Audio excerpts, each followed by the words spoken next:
김지의 돌직구쇼에 오신 여러분 반갑습니다. 김지입니다. 저는 오늘도 이곳 광화문 청계광장에 나와 있습니다.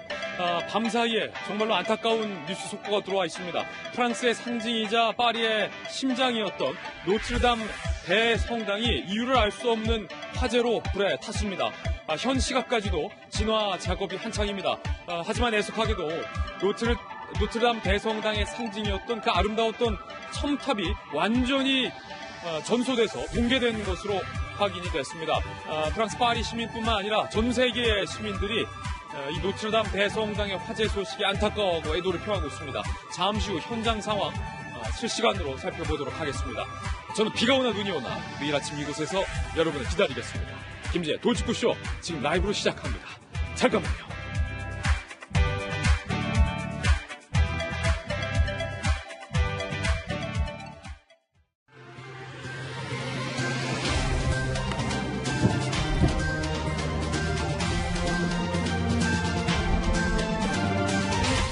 신문 읽어주는 남자입니다. 청와대가 재차 이미선 후보자의 청문 보고서를 국회에 재송부했습니다. 국회가 청문 보고서 채택을 안 할 것은 불보듯 뻔합니다. 청와대가 임명을 강행하겠다라는 절차에 돌입했다라는 관측이 지배적입니다. 여당 그리고 야당 반대를 하고 있는데 물론 여당 일부지만 청와대가 임명을 강행한다면 청와대와 야당 간의 관계는 더욱더 급냉할 것으로 보입니다. 오늘 동아일보 이 기사 어떻게 보도하고 있을까요?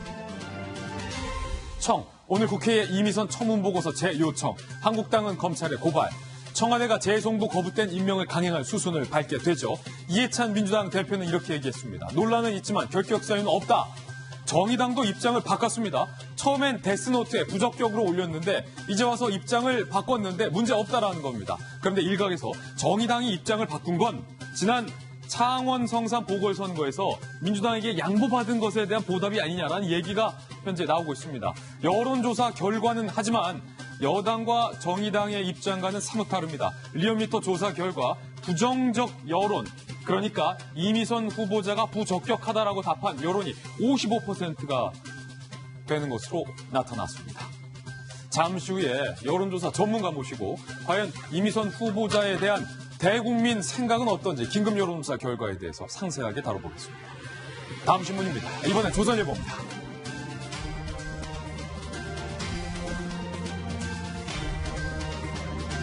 어제 김정은이 문재인 대통령을 향해서 오지랖 부리지 말라라고 메시지를 말한 것에 대해서 상당히 기분 나쁘고 유감스럽다 보도를 해드렸는데 문재인 대통령이 이렇게 얘기를 했습니다.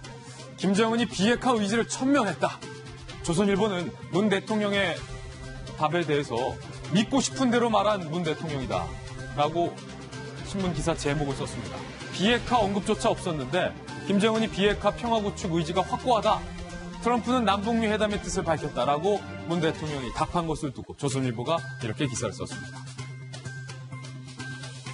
다음 신문입니다. 이번엔 중앙일보입니다. 나경원 의원의 사무실을 불법 점거한 대학생 진보연합 경찰이 전원 석방을 했고 반면 김정은을 패러디해서 문재인 대통령에 대해서 비판적인 대자보를 붙인 전대협 이 대학생 보수 학생 단체에 대해서는 경찰이 수사에 돌입했습니다. 야권에서는 이런 이야기를 꺼냈습니다. 친문 무죄, 반문 유죄. 그러니까 문재인 대통령에 대해서 우호적이면 경찰이 무죄를 적용하고 문재인 대통령에서 비판적이면 유죄로 보는 것 아니냐.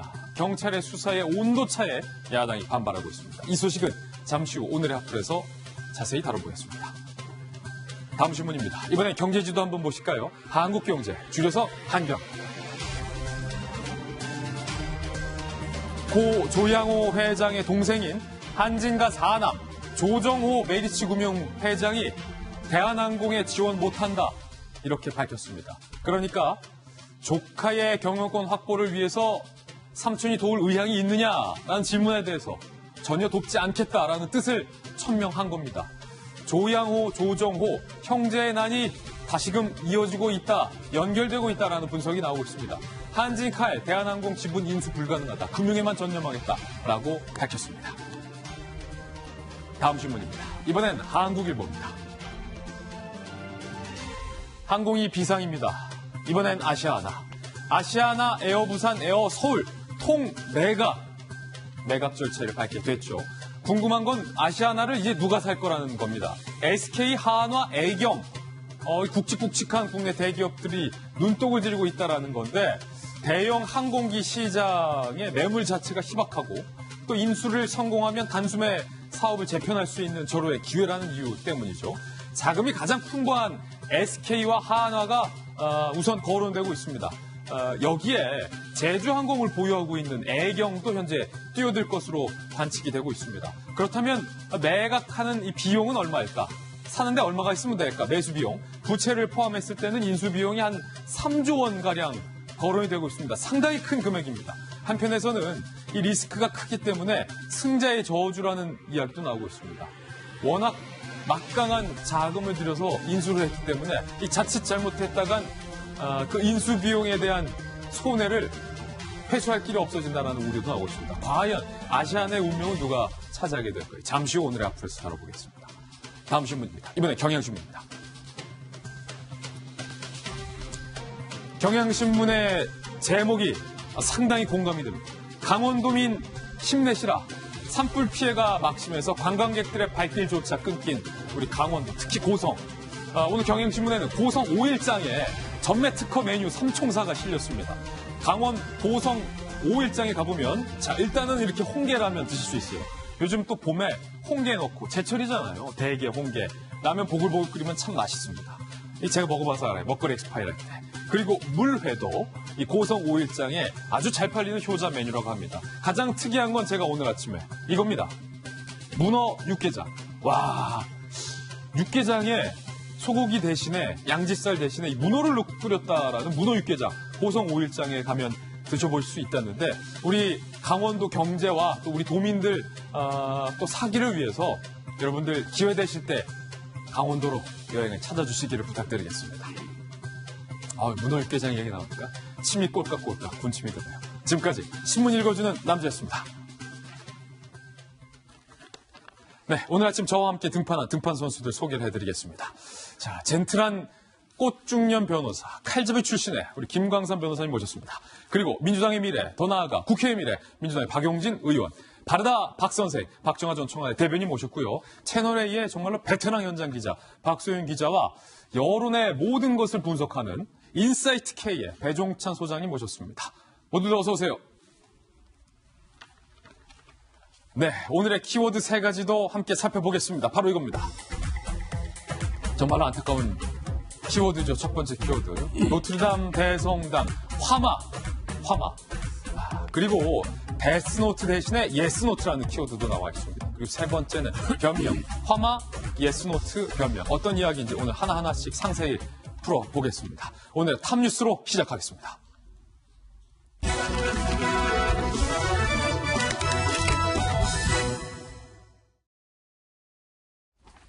네, 첫 번째 뉴스 주제부터 공개를 하겠습니다. 바로 이겁니다. 안타까운 소식입니다. 이 밤사이에 파리의 노트르담 대성당의 화재 소식이 전해져 왔습니다. 노트르담 대성당의 상징이었던 청탑이 화재로 인해서 완전히 소실이 됐습니다. 파리 시민뿐만 아니라 전 세계의 시민들이 안타까워하고 있는 상황인데요. 과연 화재 규모가 얼마나 컸는지 그 영상부터 바로 확인해 보시죠. 네, 노트르담 대성당의 청탑 쪽에서 이렇게 큰 불길이 치솟았습니다. 검은색 연기가 파리의 외곽에서도 보일 정도로 상당히 큰 규모의 화재였습니다. 이 노트르담 대성당은 특히 청탑 부분에 보수공사를 하고 있었던 상황이었는데요. 정확한 화재 원인은 아직도 밝혀지지 않고 있습니다. 이렇게 큰 연기가 났는데 결국에 이 노트르담 대성당의 청탑 부분이 완전하게 화재로 인해서 소실이 됐습니다. 그 장면도 생생하게 보도가 되고 있는데 바로 이 장면입니다.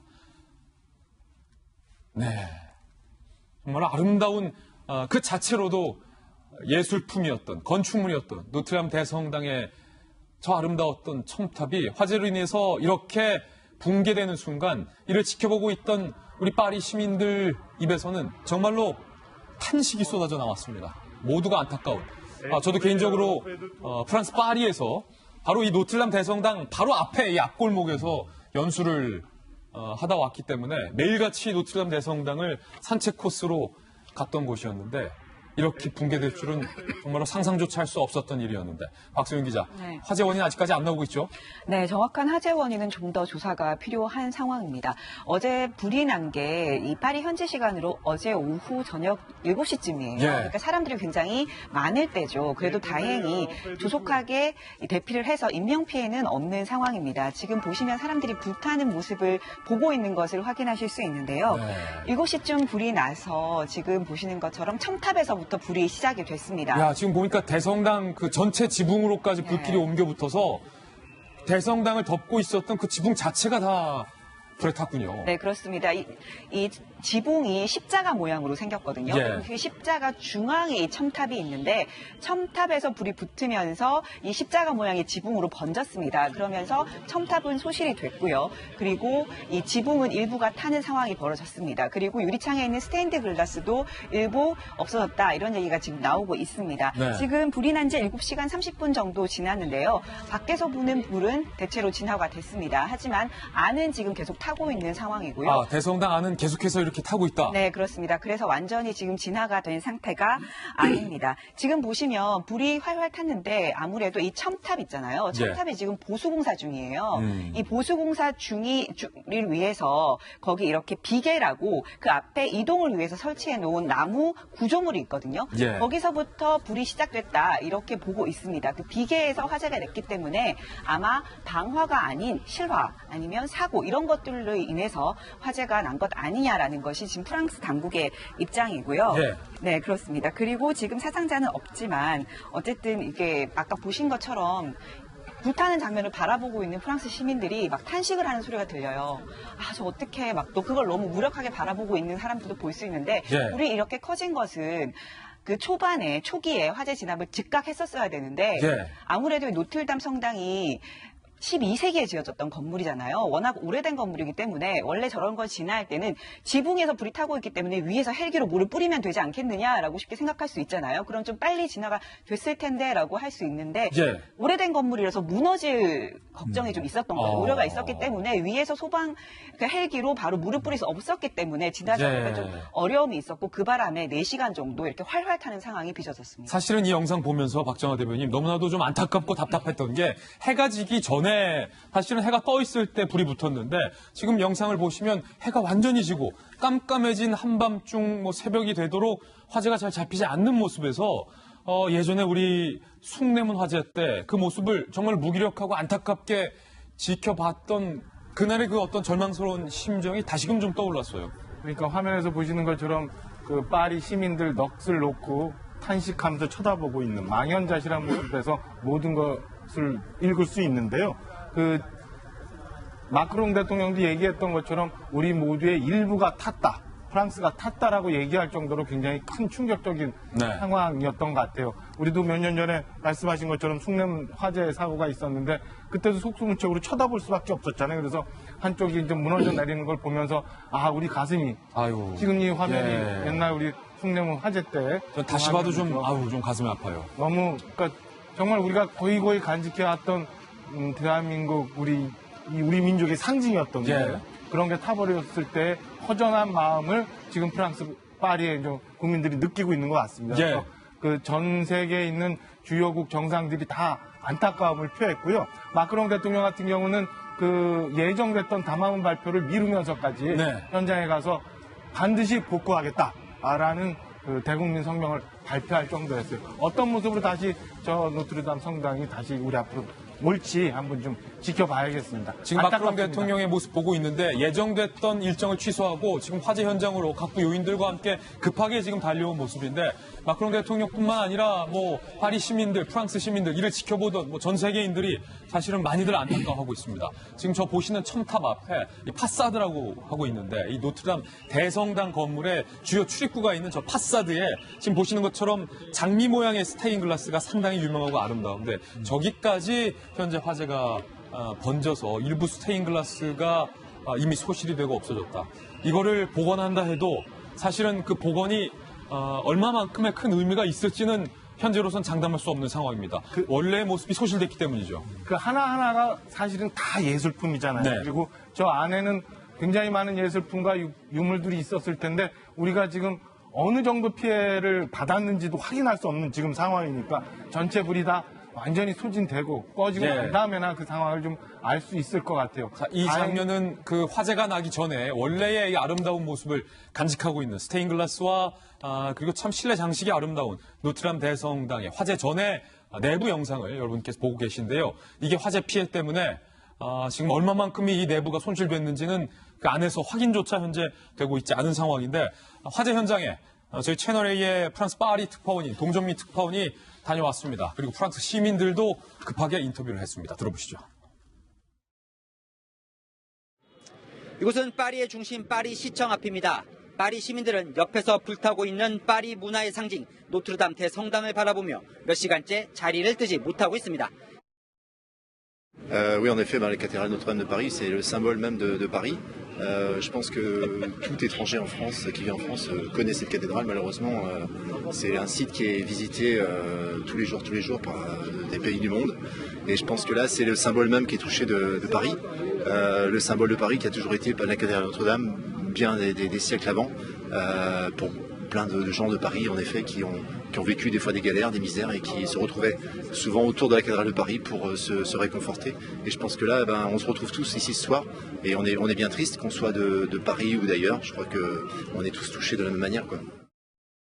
C'est un monument qui a de l'histoire, qui a été écrit dans les livres, voilà, qui est représentatif de Paris et aujourd'hui ça s'effondre et on ne sait pas si on pourra reconstruire ce monument. 네, 우리 시민들이 상당히 안타까워하는데 프랑스 파리에 있는 시민들은 노트르담 대성당의 화재 현장 앞에서 하염없이 기도를 하고 있는 모습도 관측이 됐습니다. 그 모습도 함께 보시죠.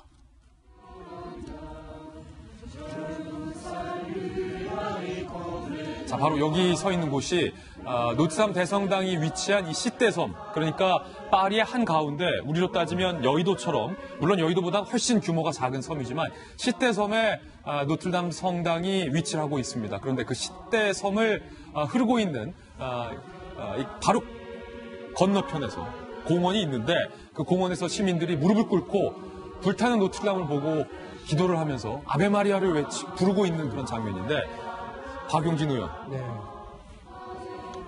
저기를 우리 김진 기자가 있을 때 제가 또 파리에 들릴 일이 있어서 같이 또 갔었던 적이 있잖아요. 같이 갔었죠. 저도 노트르담 성당에. 그 세느강 따라서 쭉 걷다 보면 말씀하신 시대섬이 나오고 거기에 노트르담 성당이 있습니다. 제가 천주교 신자여서 시간을 또 우리 김진 기자가 좀 잡아주는 덕분에 가서 미사를 드릴 수가 있었어요. 예. 그러니까 관광객들이 쓰는 줄이 있고 신도들이면 미사를 드릴 수 있는 줄이 따로 있습니다. 그래서 관광객 줄은 길지만 신도들은 이제 들어가서 미사를 드릴 수가 있었는데 그때 가졌던 저 안에서 또 파이프 오르간 그런 연주도 듣고 이러면서 상당히 많은 감동과 이런 걸 느꼈었거든요. 예.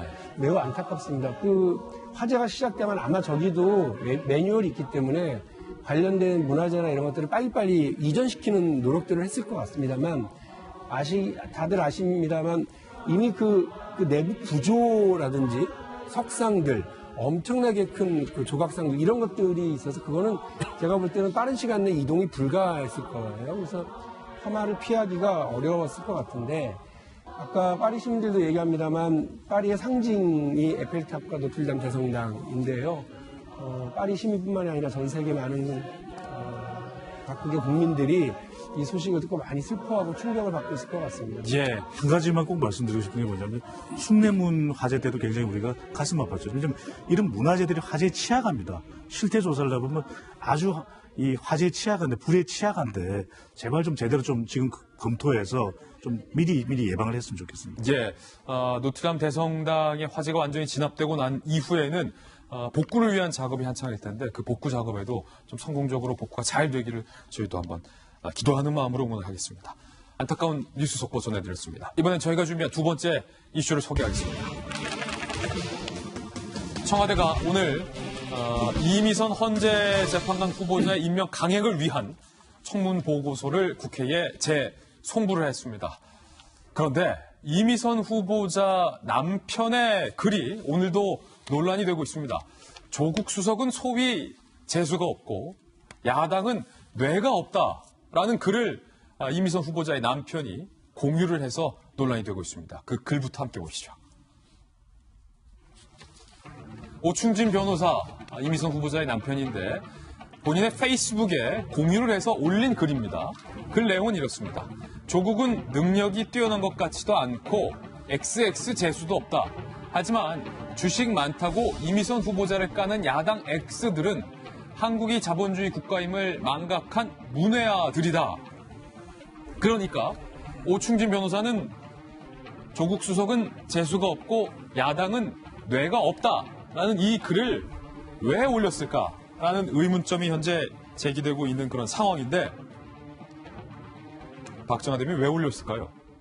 글쎄요, 이렇게 많은 국민들이 얘기를 하고 있고 저희도 며칠째 벌써 지금 이미선 후보자의 문제에 대해서 많이 얘기를 하고 있는데요. 아직도 그 청와대나 그 이미선 후보자 본인뿐만 아니라 뭐 조국 민정수석 그리고 특히나 그 부군되는 오충진 변호사 같은 경우는 그 본질에 접근을 못하고 있는 것 같아요. 그러니까 여전히 그들만의 리그 안에서 잘못된 생각으로 뭐가 문제가 있느냐는 생각을 하고 있는 것 같아요. 우리가 일반 서민들이 보통 어느 동네가 너무 좋아가지고 그 동네 우연히 집을 샀다가 10년이 지났는데 10억이 되고 20년이 지났는데 30억이 된 거에 대해서 누가 뭐라고 하겠습니까? 그리고 어느 기업이 너무너무 좋아가지고 그리고 기업 정신 너무 좋아서 그 모든 재산 두어 그 기업이 잘 되길 바라는 마음에서 주식을 투자해서 10년, 20년이 흘렀다.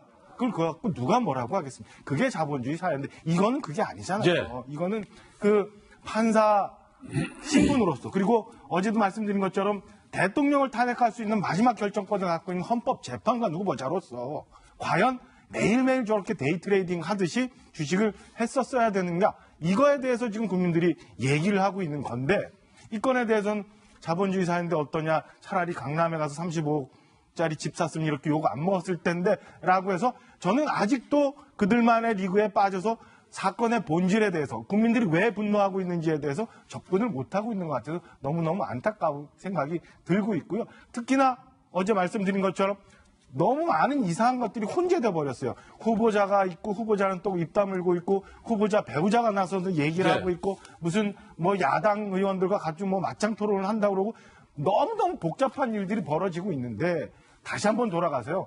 사회 지도층 헌법재판관 후보자가 가져야 될 자질에 대해서 국민들이 좀 이상하다고 의문을 품고 있는 점에 대해서 임명권자도 그렇고요. 주변에 있는 분들도 그렇고요. 예. 다시 한번 좀 생각해 주시고 고민해 주셨으면 하는 바람입니다. 박정아 대변인이 그렇게 말씀하시면 야당 의원은 아니지만 오충진 변호사는 박정아 대변인을 향해서 뇌가 없다라고 생각하고 아마 이 글을 올렸다는 건데 조국 수석을 향해서도 어떻게 보면 재수 없다라고 오충진 변호사가 생각하는 건지는 잘 모르겠습니다만 그런 글을 올렸다는 겁니다. 황교안 대표는 비판을 했습니다. 들어보시죠. 법무비서관은 후보자 남편에게 해명글 올리라고 시켰다고 합니다. 민정수석은 이 글을 카카오톡으로 퍼날랐다고 합니다. 책임을 지고 사과하고 스스로 물러나도 모자랄 사람들이 국민을 상대로 해서 여론 전쟁을 벌이고 있는 것입니다. 김광삼 변호사님, 문득 궁금해졌는데 조국 수석을 향해서도 사실은 뭐 야당을 향해서 뇌가 없다라는 표현이 등장하긴 했지만 그 글을 보는 조국 수석 입장에서는 재수가 없다. 뭐 무슨 기분이 들었을까 생각이 들어요? 굉장히 기분이 나빴을 거예요. 그리고 일단 뭐 이미선 후보자에 대해서는 이제 뭐 일단 뭐 그 검증 절차에서는 조국 수석의 책임이 있잖아요. 근데 본인이 했음에도 불구하고 아마 저런 얘기를 하는 거에 대해서는 굉장히 불쾌하겠지만 아니 나는 오케이라고 했는데 나한테 재수 없다고 하니까. 그렇죠. 결국 이제 끝까지 갈 수밖에 없는 상황이 아닌가 싶습니다. 실력도 없다고 하고. 네. 그런데 지금 이미선 후보자 관련해서 뭐 저희도 청문회도 보고 여러 이제 언론 기사가 있지만 저는 뭐 개인적으로 볼 때 이제 주식 투자라는 것은 뭐 자본주의국가에서 있을 수 있는 거기 때문에 만약에 작전 세력에 가담한다거나 아니면 명백히 이해 충돌이 되는 재판에 영향을 미쳤다고 한다면 그건 당연히 부적격자죠. 근데 저는 뭐 그 재판 사건도 살펴보고 그랬는데 그 이해 충돌까지 가는 사안은 아닌 것 같아요. 그리고 또 어떤 작전 세력이나 아니면 미래 내부 정보 알아서 어떤 이득을 취했다고 한다면 그건 당연히 부적격하죠. 부적격하다. 그런 것들은 나타나지 않았어요. 그래서 저도 이제 방송에 나가서 뭐 이 정도면 헌법재판관 한데는 별 문제가 없다 이렇게 생각했는데 그 다음 단계에서 남편인 이제 오충진 변호사가 아내 구하기에 나섰어요. 예. 근데 이제 처음 정도 한 번 정도는 왜 이 주식을 거래하게 됐고 거기에서 후보자인 아내가 왜 관여를 못하게 됐는지 그거에 대해서 설명까지는 굉장히 좋았다고 봅니다. 왜냐하면 분명히 아내고 또 자신도 어떻게 보면 주식 어떤 작전 세력으로 폄하가 되기 때문에 거기에 대해서는 방어할 수 있어요. 그런데 그 다음부터 좀 문제인 것 같아요. 그러니까 어디에서 뭐 어떤 지시를 받았는지는 모르겠지만 그 다음에는 뭐 주광덕 의원하고 의혹을 제기한 의원하고 맞짱을 뜨자 이렇게 얘기를 해요. 근데 사실 후보자의 배우자잖아요. 그럼 배우자가 왜 청문회위원하고 맞짱을 뜹니까? 그 다음에 두 번째로, 또 굉장히 국민 정서에 맞지 않게 내가 5억 원짜리 강남 아파트를 샀다고 하면 이게 문제가 되겠느냐는 식으로 계속적으로 이 얘기를 하고 지금 SNS 계정도 11일 날 만든 걸 보면 이전에 이제 그 SNS에 안 했던 걸 보입니다. 근데 일부를 새로 만들어서 거기에서 야당을 공격하고 조국 수사에 대해서 재수가 없다는 이런 공유 자체를 올리는 것은 굉장히 부적절하다고 봐요. 그래서 오히려 아내를 구하려다가 이거 자체가 화가 될 수 있다. 그래서 더 이상 그만하고 여당이나 청와대의 어떤 입장을 좀 지켜보는 게 좋지 않나 싶습니다. 이미선 후보자에 대해서 과연 국민들은 일반 대중들은 어떻게 생각할까요? 적격하다고 생각할까요? 부적격하다고 생각할까요? 여론조사 결과입니다. 이미선 헌법재판관 후보자의 자격과 관련돼서 배종찬 소장님 54.4%가 6%가 부적격하다라고 응답을 했고 적격하다라고 답한 분들은 28.8%에 나타났군요. 그러니까 훨씬 더 많은 분들이 적합하지 않다라고 답을 한 거예요. 부적격하다는 여론이 적격보다 2배 가까이 많은데 예. 이 호남을 제외하고 전국적으로 부적격이 우세했고요. 전국적으로 호남을 제외하고 부적격. 20대를 제외하고는 모든 연령대에서 부적격이 우세했고 예. 이 중도층에서도 부적격이 10명 중 약 6명이었어요. 예. 이 진보층은 또 문재인 대통령과 더불어민주당 핵심 지지 기반 아니겠습니까? 여기서도 이 적격과 부적격이 팽팽할 정도였는데 이 정의당이 또 데스노트에서 뭐 예스노트로 갔다. 그리고 더불어민주당 지지층에서는 적격이 절반을 살짝 웃돌았습니다. 그렇다면 정당별 응답률도 한번 볼까요? 네, 민주당 지지층에서는 적격하다가 54.5% 절반을 웃돌았고요. 약간 웃돌았고 자유한국당 지지층에서는 91.4% 절대적으로 부적격 여론이 우세했습니다. 다른 정당들은 어떨까요? 네, 이 바른미래당도 부적격이 우세했고요. 민주평화당은 뭐 적격, 부적격이 비슷한 편. 정의당에서도 이 적격, 부적격 비슷한 편이었습니다. 민주당 빼고 모든 정당의 지지자들이 다 이미선 후보자에 대해서 적격하지 않다라고 생각을 하고 있는 거군요. 그렇죠. 물론 이제 민주평화당과 정의당은 적격, 부적격이 비슷하기는 한데 이 전체 의견을 봐도 그렇고 특히 중요한 것이 이 중도층이 그동안 대통령의 지지율에 영향을 줘왔다는 것이죠. 여기서는 10명 중 6명이나 약 6명이나 부적격이 더 높았습니다. 예, 일반 대중들은 이렇게 이미선 후보자에 대해서 부적격이라고 생각을 하고 있는데요. 문 대통령이 잘하는 편이다라고 답한 분들 중에서도 42.9%가 부적격이다라고 현재 응답을 하고 있는 상황입니다. 그런데 이미선 후보자에 대해서 부적격이라고 생각하는 일반 대중을 향해서 여당 의원들의 발언이 현재 논란이 되고 있습니다. 부자라서 기분 나쁜 것 아니냐라는 발언 때문입니다. 들어보시죠. 국민 눈높이에 맞지 않다 그렇게 얘기하는데 저는 어느 눈높이를 말하는지 모르겠는데 어쨌든 저보다 부자니까 기분 나쁘다 뭐 이러는 거 아니겠어요? 자본주의 국가에서 부동산 투기 같은 건 나쁜 거잖아요. 근데 오히려 주식 투자는 권장해야죠. 만약에 30억, 40억짜리 아파트 한 채 갖고 있었으면 이런 논란이 오히려 없었을 수 있는 이상한 모순적인 상황이죠, 사실. 지금 뭐가 모순적인 상황인지 저는 그걸 잘 이해를 못 하겠는데요. 그러니까 부자라서 기분 나쁜 거 아니냐. 지금 그렇게 얘기를 하고 있죠. 그런데 이런 발언은 굉장히 부적절합니다. 앞에 CBS가 의뢰한 리얼미터 여론조사에서 보면 어쨌든 국민들의 절반 이상이 부적절하다, 매우 부적절하다, 대체로 부적절하다라는 의견을 갖고 있죠. 그러면 이런 의견을 낸 국민들이 모두 배 아파서 그런 건가요? 배 아파서 그런 거죠. 그건 아니지 않습니까? 부자가 아니라서. 네, 배우자가 아니라서 배 아파서 그렇다라고 얘기할 수 없는 거잖아요. 그렇죠. 그거는 국민들의 수준을 굉장히 폄훼하는 발언이라고 볼 수 있죠. 이뿐만이 아니고 국민들은 지금 주식 투자 가지고 그리고 그 사람이 주식 투자로 돈을 많이 벌었다고 해서 문제 제기를 하는 것이 아닙니다. 지금 우상호 의원 같은 경우에는 부동산 투기는 근절해야 하지만 주식 투자는 권장해야 된다 이렇게 얘기를 했는데요.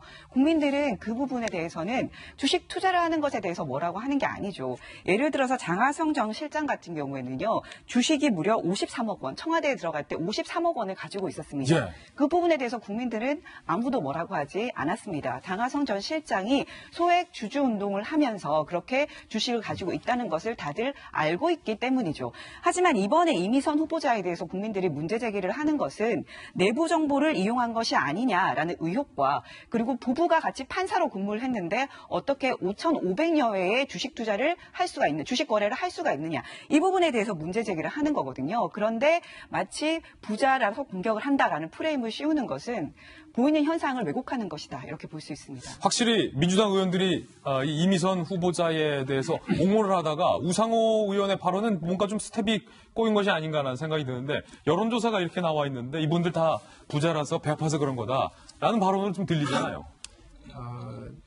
아마 야당의 공격에 대한 이야기였을 거예요. 그러니까 야당 의원들에서 그렇게 공격하는 부분에 대해서는 이제 그런 식으로 일단 뭐 방어를 한 것 같은데요. 저도 사실은 좀 부적격하게 처음에 이제 봤다가요. 주식을 모두 이제 일괄 매각하는 시점부터는 이 문제와 관련한 논란은 더 이상 이제 없겠구나 했었어요. 그래서 잘 넘어가나 보다. 그러면서 주말을 넘기면서 정의당이나 이제 평화당 같은 경우도 뭐 적격 혹은 대체로 유보 이렇게 이제 넘어가고 있었던 타이밍에 오충진 변호사가 나타난 거죠. 그분이 나타났어요. 제가 볼 때는 지나친 아내 사랑은 오지랖이다는 느낌을 빡 받았어요. 그러니까 제가 늘 말씀드립니다. 오바 금지예요. 아까 말씀하셨습니다만 그 주식에 대한 뭐 일반의 오해, 의혹 이런 부분을 좀 해명하는 수준에서 끝났어야죠. 그 자기가 갑자기 더 나서서 맞짱 토론을 제안을 한다든지 그다음에 페이스북을 계정을 열어가지고 온갖 얘기를 쏟아내고 한다든지 이런 부분들로 가면서 사실상 이게 이제 우리 이미선 후보자의 헌법재판관으로서의 자격 여부와 관련된 논란에서 이제 완전 정치적으로 넘어가 버린 겁니다. 그렇게 되니까 지금 아까 잠깐 보셨습니다만 보수적인 정당의 지지층들은 완전히 반대. 그리고 뭐 혹은 저희 범여당이라고 얘기할 수 있는 에서는 그나마 팽팽한 의견 혹은 더 민주당 지지층은 더 이제 적극적 지지가 많은 이런 식으로 나타나면서 헌법재판관 후보자의 자질을 검토해야 되는 상황에서 이게 뭐 완전히 그냥 정치적인 논쟁, 국가적 정치 논쟁으로 가버리는 거 매우 좋지 않은 상황으로 가버렸습니다. 저는 이제라도 오충진 변호사 좀 자제하셔야 된다. 네. 그리고 보니까 지금 뭐 여야 가리지 않고 총질하고 계시는 분위기던데 그러시면 안 돼요. 그러니까 가만히 계시고요. 오히려 지금 상황에서는 보다 차분하게 국회 우리 청문위원들 중심으로 헌법재판관으로서 우리 사회에 있는 헌법적 가치, 여러 쟁점들, 얼마 전에 결정난 낙태 문제, 그리고 성소수자들의 문제, 이런 등등의 문제를 최종적으로 논란을 종결하는 역할로서의 헌법재판소, 그거의 헌법재판관으로서의 어떤 자질을 좀 중심으로 논의할 수 있도록 해주면 좋겠고, 그리고 마지막으로 말씀드립니다만 주식 관련 의혹은 어쨌든 이제 좀 일정하게 정리가 되었으니까 이 관련해서 더 논란이 지속되지 않기를 기대하겠습니다. 예, 정의당이 입장을 바꿨습니다. 데스노트가 예스노트로 바뀌었습니다. 애초에 이 처음 의혹이 제기됐을 때만 해도 정의당에서 데스노트에 이름을 올렸죠. 이 정도 주식 투자 거래할 정도는 본업에 충실할 수 없다. 인사청문회 당일에 부적격 판정을 딱 내렸어요. 그런데 이게 어찌된 일인지 주말을 지나고 뭔가 기류가 수상하더니 정의당이 불법이 확인 안 됐고 보수야당이 의혹 부풀린 측면도 있다. 적격! 도장을 갑자기 바꿔 찍었어요. 그런데 부적격에서 적격으로 바뀐 것에 대해서 국회에서 이런 얘기가 나와요. 창원성상 보궐선거에서 민주당과 후보를 단일화해서 승리한 만큼 정의당이 이번엔 민주당을 돕기로 한 것 아니냐라는 얘기까지 현재 나오고 있는 상황입니다. 일말 일리 있는 국회 관계자의 얘기인 것 같아요. 그러니까 정의당이 그동안 데스노트에 올렸다가 이제 예스노트에 올린 거는 지금 창원산 보궐선거뿐만 아니라 내년에 있을 총선까지도 생각한 그 계산이 있었던 거 아니야.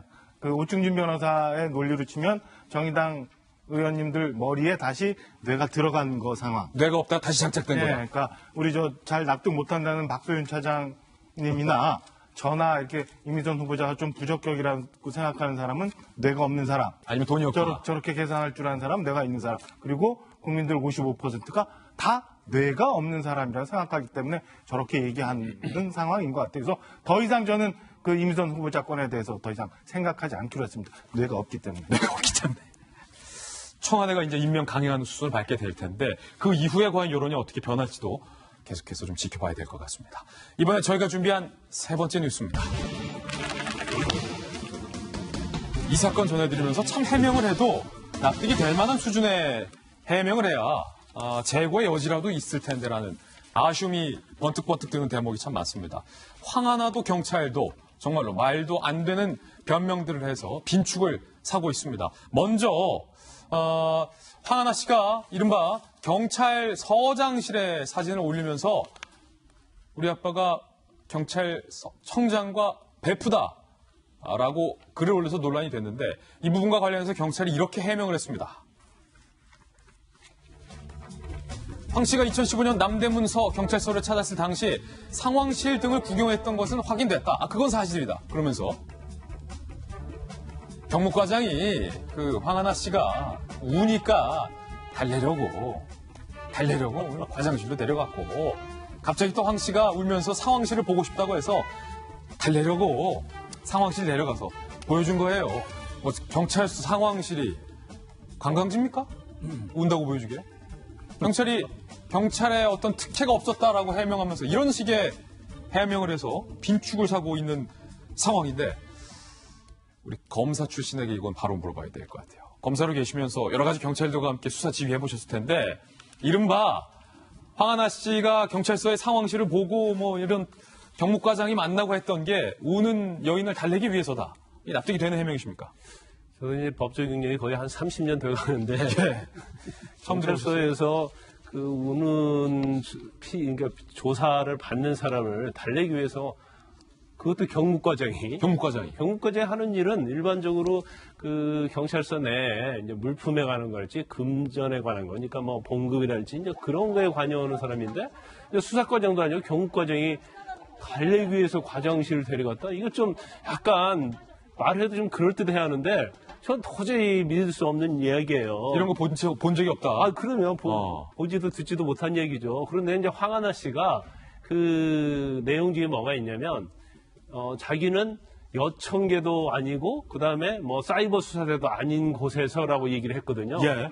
그러면 경찰서장실에서 조사받은 게 아니냐 이제 그런 의혹이 나왔는데 결국 상황실에서 이제 구경만 시켜있다는 거죠. 근데 왜 상황실을 데려가는 거예요? 그건 도대체 이해할 수가 없어요. 좀 말을 해도 좀 그럴듯하게 하면 좀 속아 넘어가 줄 텐데 저 부분은 저는 개인적으로 볼 때 도저히 이해가 가지 않는 부분이라고 할 수밖에 없습니다. 그리고 지금 이번에 어떤 황 씨와 관련돼서 그렇고 그다음에 번일성과 관련돼서도 경찰이 수사를 하고 있는데 지금 외부적으로 볼 때는 경찰과 굉장히 유착관계가 있다는 것이 명확하게 심증은 다 가고 있어요. 국민들도. 근데 나오는 거 하나도 없거든요. 그러면 사실 이제 황 씨 자체가 그 당시에 마약했다는 것이 지금 수사해갖고 다 드러나고 있잖아요. 근데 그것도 다 위야무야되고 마치 경찰청장은 우리 아버지와 베프다, 베스트 프렌드다까지 얘기를 했음에도 불구하고 경찰서에 대해서 경찰이 조사한 내용은 아주 황당무계한 그런 얘기가 나오고 있어요. 결국 이 사건도 경찰 유착권 관계에서는 용두사미로 끝날 가능성이 크다 이렇게 봅니다. 경찰의 이 해명을 보면서 살다 보면 저희가 경찰서 갈 수도 있잖아요. 벌금 내러 갈 수도 있고 아니면 교통사고에 연루가 돼서 피해자로 가서 조사를 받을 수도 있고 저희 같이 기자 출신들은 경찰서 출입 기자부터 시작을 했으니까 경찰서에도 많이 저희들은 경찰서에서 자고 숙식도 해봤잖아요. 그렇죠. 경찰서에서 거의 살다시피 하면서 생활을 하죠. 그렇게 되도 기자들이 거의 못 가는 곳 중에 하나가 바로 상황실입니다. 어떤 곳이에요, 상황실? 네, 출입하는 기자들도 못 가는 이유가 왜냐하면 거기에 모든 무전이 다 들어오거든요. 무전이 들어온다. 네, 그렇기 때문에 무전이 다 오가고 있기 때문에 상황을 다 파악할 수 있는 곳입니다. 그렇기 때문에 기자들조차 접근이 안 되는 곳 중에 하나가 상황실인데 이곳을 우는 사람을 달래려고 데리고 간다? 이거는 말이 안 되는 거죠. 그럴 줄 알았으면 저도 경찰 출입하는데 좀 울어볼 걸 그랬나 봐요. 박소영 기자도 좀 경찰서에서 울 걸. 네, 그럼 데려갔을까요? 상원실도 데려가고 서장실도 데려가고 과장실도 데려갔을 텐데. 네, 그럼 말이 안 되는 얘기죠. 이 대목에서 정말 제가 말씀드리십니다. 이 정도 되면 이 황하나가 아니라 특별하나. 특별하나다. 특별하나. 우리 배종찬의 허무 개그. 네, 특별하나 있을 수가 없는 거죠. 왜냐하면 특별하나. 이게 특별한 상황인 거죠. 그렇죠. 울면 저렇게 된다? 어림도 없습니다. 왜냐하면 경찰서에 안 가본 사람도 많겠지만 저도 선거 여론조사 때문에 경찰서에 조사 가보면 저 같은 사람도 꼼짝 못합니다. 발은 잘못했다가 화장실 간다는 이야기도 못하고 이럴 줄 알았으면 저도 실컷 울 걸 그랬어요. 정찬 소장님도 울 걸. 실컷 울었으면 특별 배소장 화장실 마음껏 가십시오 이랬을 텐데 저는 상황실은 고사하고 반듯하게 들어와서 화장실도 제대로 못 가고 물론 이제 경찰서가 그런 데는 아닙니다만은 항상 우리가 경찰 관련된 자담회를 진행해 보면 경찰이 많이 달라졌다 그래요. 예. 이미지가 좋아졌는데 그럼에도 불구하고 경찰서에 가면은 주눅이 드는 게 사실입니다. 피해자가 됐든 참고인 조사가 됐든 심지어는 참고인 조사도 그런데 지금 피해자 상태에 있었을 법한 화가 하나가 특별하나 이런 생각이 듭니다. 특별하나. 배종찬 소장님도 울 걸 그랬다. 이번엔 황하나 씨의 해명인데 황하나 씨가 지인에게 아빠를 자랑하면서 경찰과 내가 특수관계에 있다라고 과시했던 대목이 있었죠. 그 대목에 대한 해명을 해놨는데 먼저 그 대목부터 한번 직접 들어보시죠. 경찰서에서 제일 높은 사람까지 만나고 오는 길이거든. 내가 사진도 올렸지만 그냥 민원실도 아니야. 그냥 경찰팀도 아니고 사이버팀도 아니야 나는. 야, 우리 삼촌이랑 우리 아빠는 경찰청장이랑 강하다. 장난 아니야? 우리 엄마랑 아빠가 만약에 경찰 있어.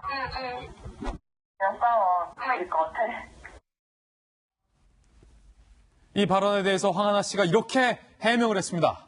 경찰에 따르면 황 씨가 최근 경찰 조사에서 상대방이 부장검사와 친하다고 해서 내가 흥분해서 화학김에 우리 아빠가 경찰청장이랑 친하다고 했다. 그러니까 경찰이랑 황하나 씨는 유착이 없어요. 라고 경찰이 해명하는 과정에서 황하나의 해명을 소개한 건데 흥분해서 화학김에 아버지와 경찰청장이 친하다고 한 것이다. 라고 해명을 한 겁니다. 이건 역시 납득이 되지 않고 있는 상황인데 그 이유 중에 하나가 황하나가 또다시 인맥을 과시했던 대목이 새롭게 보도됐기 때문입니다. 바로 이겁니다.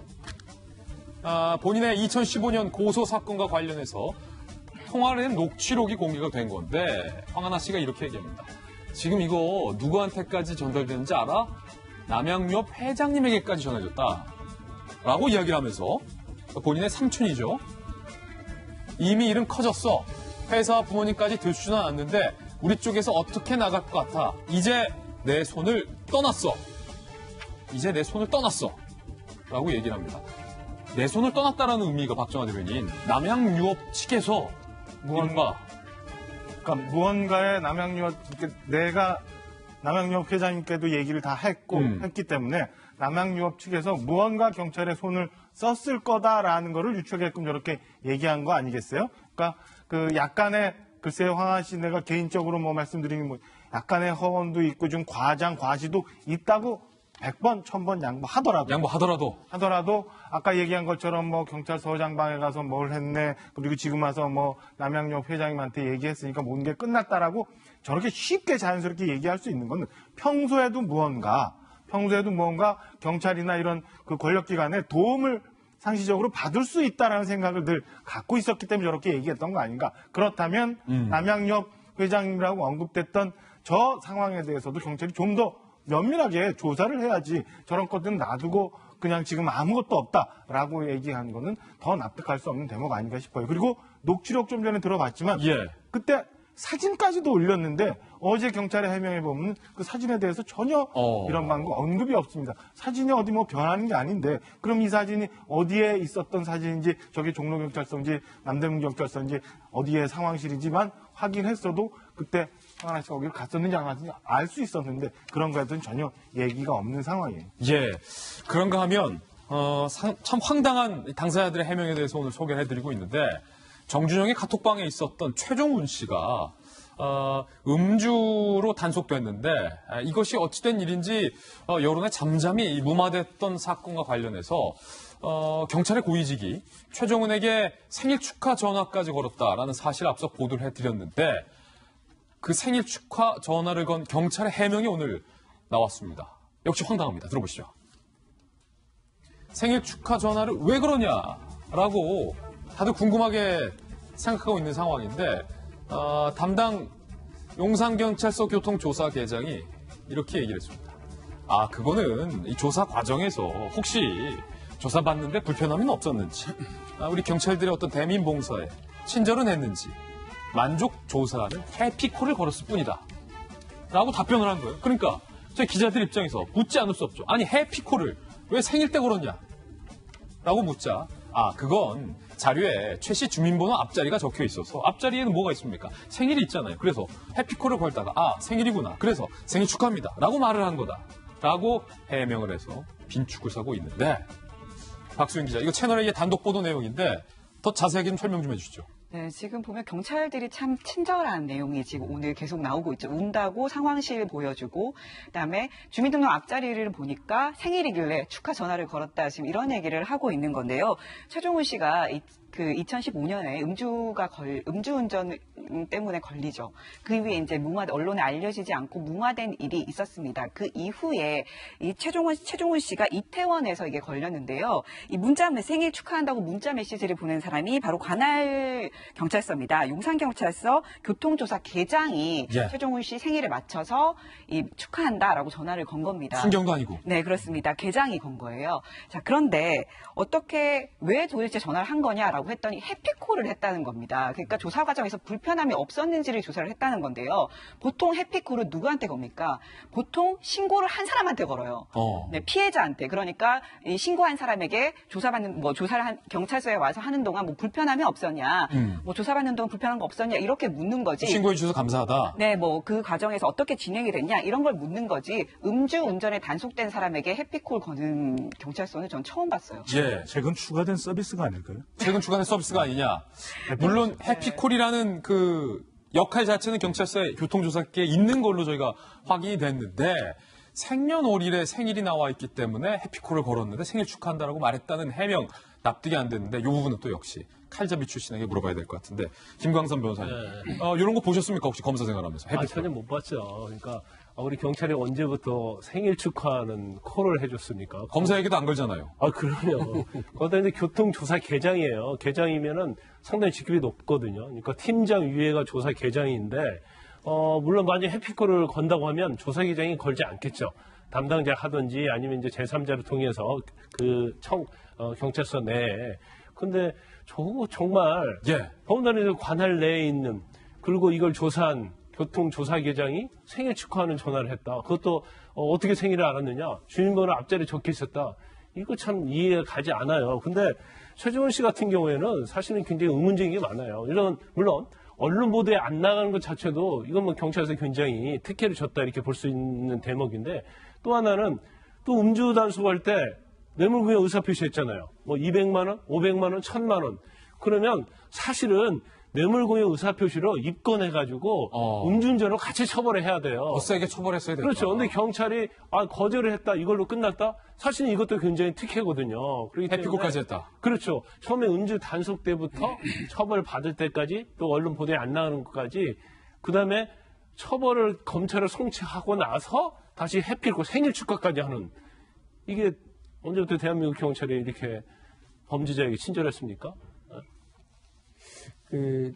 좋게 봐서는 팬심이 작용했을 수 있겠죠. 팬심. 그래서 내가 좋아하는 가수가 왔다. 그리고 이렇게 왔으니까 내가 이럴 때 한번 위로라도 해주고 이렇게 해보자. 좋게 말했을 때 팬심이고요. 정말 구조적으로 문제가 있고 범죄적으로 접근을 하게 되면 이거는 그야말로 경찰이 관리받고 있었던 거죠.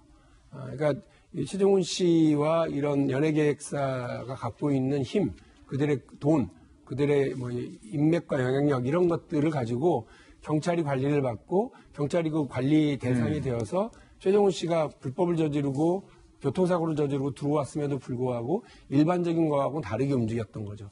그거는 남양유업이라고 하는 엄청난 회사에 그 같은 집에 있는 권력자의 철없는 철부지 딸 혹은 손녀 역시도 이렇게 마찬가지로 경찰이 관리를 받고 경찰이 그러한 돈과 권력, 인맥 이런 것들이 주눅이 들어서 하지 말아야 될 친절을 베풀고 하지 말아야 될 일들을 한 것이라고 한다면 저는 그것도 역시 처벌 대상이라고 생각을 합니다. 제가 뭐 아버님이 경찰이셨고 경찰 가족이라고 생각하면서 드리는 말씀이니까 진지하게 말씀을 드리는데 앞서 하셨던 그런 그 변명은 변명도 아니고요. 듣기 민망합니다. 그러니까 경찰이 지금 명운을 건다고 했던 사건들이 줄줄이 있고 그것과 다 연계되어 있거든요. 정상 바짝 차리시고 이런 문제를 다 있는 대로 드러내시기를 바라겠습니다. 뉴스 속보가 마침 관계된 뉴스 속보 들어서 여러분께 전달을 해드리겠습니다. 박유천 씨와 관련해서 경찰이 조금 전 박유천 씨의 자택을 전격 압수수색했다는 뉴스 속보가 들어와 있습니다. 그리고 박유천 씨가 올 초 황 씨의 자택에서 함께 필로폰을 투약한 혐의와 관련된 압수수색인 것으로 현재 알려지고 있고요. 자택, 차량, 휴대전화에 대해서도 역시 압수수색 조치가 이루어졌고 박유천 씨의 마약 반응 검사를 위해 신체에 대한 압수수색, 즉 모발을 채취했다. 그런데 강제적으로 좀 채취한 것으로 현재 보입니다. 뉴스 속보가 또 관련된 속보가 들어왔기 때문에 여러분께 전달해드리겠습니다. 이번에 저희들이 준비한 다음 순서에 소개를 해드리겠습니다. 오늘의 학부 시간인데요. 오늘도 지난주에 한번 선보였었는데 학부 특집으로 한번 선보였는데 우리 돌직구쇼 시청자 여러분들의 반응이 참으로 뜨거웠기 때문에 오늘 한 번 더 앙코르 하풀 특집으로 준비를 했습니다. 이번엔 더 많아진 6명의 하풀들 준비했습니다. 특집답게 누구누구 나왔는지 바로 소개를 해드리겠습니다. 오늘의 하풀 특집 6명의 하풀 주인공들을 소개를 해드리겠습니다. 첫 장면은 그리 유쾌하진 않은 것 같아요. 일단은 뭐 CCTV로 보이는 장면이 나왔다라는 것은 뭔가 좀 사연이 있다, 사건이 있다라는 겁니다. 그리고 두 번째는 김정은의 마스크를 쓴 누군가예요. 그리고 오랜만에 뵈네요. 세 번째, 안철수 전 대표가 환하게 메달을 목에 걸고 사진을 찍었는데 마라톤을 하고 있는 것 같은데 우리나라는 아니고 어디서 하고 있는 건지 지금 바른미래당 당사정은 참 좋지 않은데 안철수 전 대표는 환하게 웃고 있는 사진. 그리고 어벤져스의 멤버죠. 어벤져스의 멤버 아이언맨의 로다주가 춤을 추고 있는 사진도 있습니다. 그리고 아시아나 이야기도 좀 준비되어 있고요. 요즘 참 인기가 좋은 가총리, 이낙연 총리의 사진도 있습니다. 어떤 이야기들일지 하나하나 전달해드리겠습니다. 인적이 드문 산속에 움막을 짓고 세상과 단절한 채 살아온 50대의 남성이 있습니다. 그야말로 자연인.